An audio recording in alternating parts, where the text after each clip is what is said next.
My name is Andrew, and today I'd like to talk to you about smart cars. I'd like you to imagine a world where every travel path you take is fully optimized. You can step out of your house, into a car, and make it to your destination without stopping one time. The best part about it is that you can read a book for the whole trip. Or maybe the best part is that you don't have to worry about other careless drivers. Perhaps it's that you're saving energy that would have been spent slowing down and speeding up the vehicle. Either way, if you value your time, if you like avoiding car accidents, if you want to help the environment, if you need to save some money, and statistically this applies to a few of you. If it does, then you're in luck, because this hypothetical world is already under construction. This world I'm proposing is both obvious and daunting. Of course, cars should be aware of other cars and potential harm. Of course, imperfect human judgment and reaction time should be taken out of the equation of travel. And the technology for all of this to be possible is existent. But implementation is another story. Implementation will have to be gradual. People are not going to want to get rid of their manual cars overnight. Although ideally a complete overhaul of the transportation system and conversion to a completely automatic system would be the most efficient thing to do, this is just not feasible.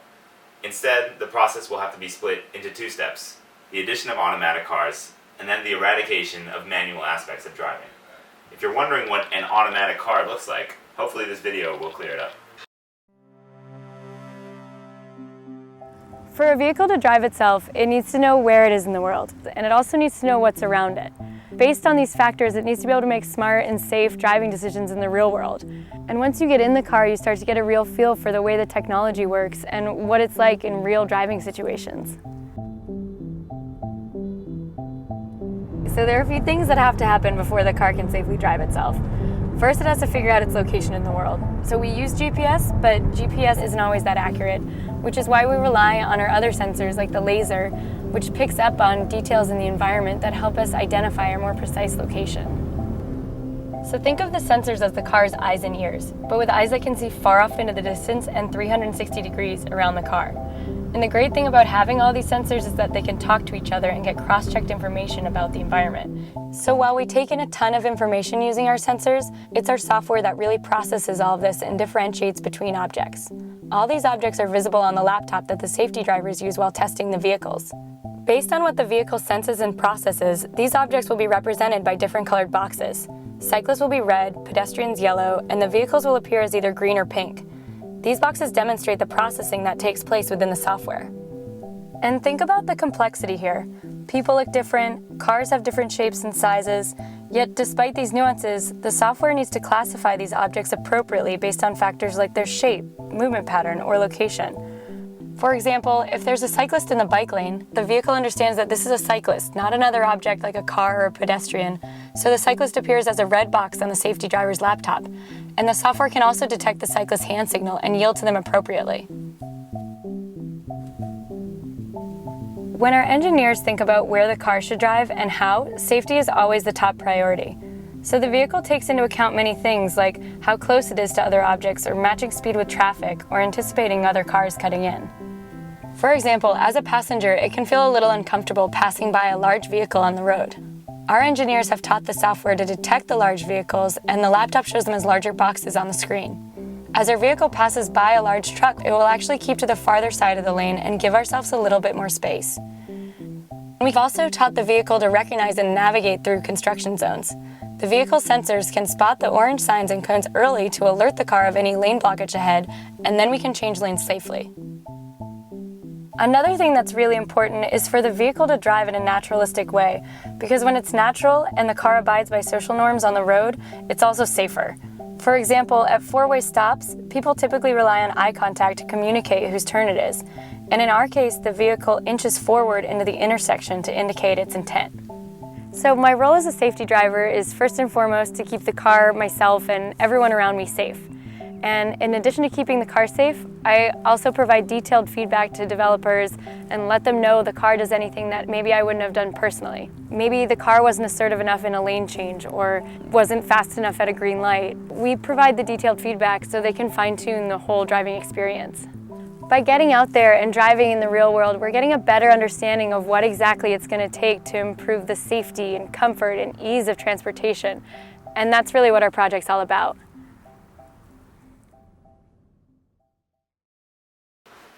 Now, if everyone were able to afford one of these, a lot of problems would disappear overnight. But again, as this is not the case, implementation will have to be gradual. As you can see in the video, this hybrid version of a self-driving car still has a lot of manual aspects to it, and this is necessary in the early stages of the process. While there are still regular cars out there, it is more difficult for a self-driving one to function. The self-driving car has to take into account the more unpredictable nature of human drivers. So, since there's going to be a time where regular and self-driving cars will be on the road together, the self-driving ones must have a manual override in case things go poorly. However, as the technology improves and as today's manual cars slowly stop crowding our roadways, we will eventually reach a fully automated system of transportation. In a perfect system, you would not even have to have your own car. You simply open up your phone and input your destination address. Similarly to Uber or Lyft, a vehicle comes to pick you up and you are given an estimate of arrival time. Actually, it's not an estimate, it is your arrival time. Unlike Uber or Lyft, there is no driver in the car. The car you're in is aware of all other vehicles on the road, as well as where traffic lights are and when they will be red, green, or yellow. This allows the car to find an optimal route in which there is no need to stop anywhere. Pedestrians walk only when the traffic lights allow it, enabling cars to go through intersections without stopping. Of course, even if a pedestrian decides to break the law, the sensors on the car recognizes the pedestrian and yields, recalculating the route if it may now miss a green light somewhere further on. Traffic is no longer existent, and safety is no longer a concern. Energy is saved, and there are shorter travel times with less stopping and starting. This is the dream way to travel. This task will take a lot of programming and some very complex algorithms. However, people are only getting smarter, and it is definitely an achievable goal. What will take even more effort is gaining support for such a goal. The implementation of a system like this is as limited to our technology as it is to our social norms. Half of the battle in achieving this world is our society accepting it. This idea may scare a lot of people. A lot of people like to drive. A lot of people would see this all-knowing and non-human system as a violation of privacy and a violation of freedom. But it's important to weigh that with the concepts of driving accidents and inefficient use of gas. Traffic accidents are responsible for over 100,000 deaths each year in the US alone. And while some of the drivers in these accidents may have preferred to live free than die, unfortunately, it's not just these drivers who are affected in accidents, but passengers and pedestrians as well. And I believe that the safety of the innocent is more important than the right for people to drive their own cars.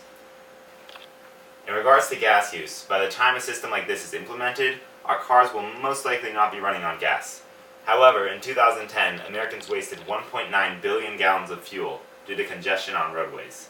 And, including opportunity costs, the nation lost a collective $121 billion due to idling in traffic. Whether we use gas or electricity to fuel our cars, optimizing travel routes will no doubt save us a lot of money.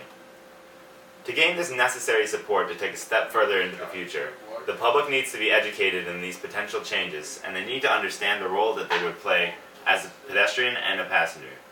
With such an enormous, complex project, there would need to be new standards, most likely even new laws and taxes. There's going to be a great necessity for change, and you all need to be a part of it. Whether you are just talking about it, supporting the cause, or working on it, you can be part of this change to improve lives everywhere. I would love to see this accomplished in my lifetime, and hopefully you all would too.